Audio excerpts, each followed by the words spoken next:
Para o ano 2021, nós formulamos diferentes cenários de que comporta é possível resultado para nosso turismo comparado com o ano anterior. Nós formulamos um cenário conservativo, que nós chamamos cautelosamente optimista, e o melhor cenário nós chamamos cenário optimista. E é aquilo que nós recuperar 60% mínimo de quantidade de visitantes que nós recebemos no ano 2019. Pois esse é um resultado seguro muito favorável para Aruba. É o mais favorável que nós formulamos para o ano aqui.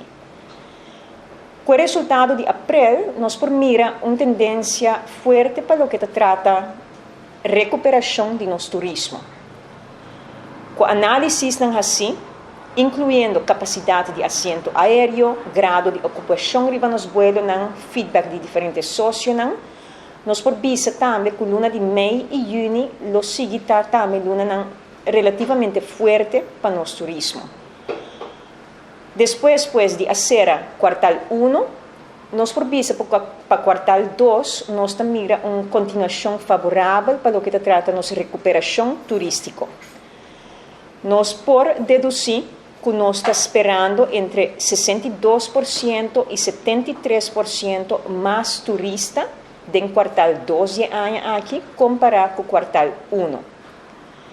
Pois seguro uma tendência favorável, nós espera para o que trata o quartal que nós estamos atualmente.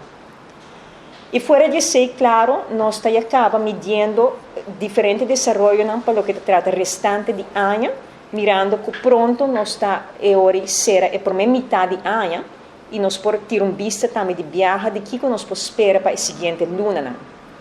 Fazendo toda a análise aqui, a conclusão está que agora aqui, no momento aqui se encontra ata, com nosso será, nosso turismo para ano aqui, nós temos um cenário memei, que é um cenário está cautelosamente optimista, pois a cautela tem ainda, pois sobre nossa roupa e bom que custa por cambiar, pero nós temos também de viajar agora aqui, com esta roupa realística, que nos lo porta drentando também o cenário optimista para ano aqui, e será pois 2021 com um mínimo de 60% de recuperação com a quantidade de visitantes comparado com o ano 2019, que é o último ano normal de nosso turismo.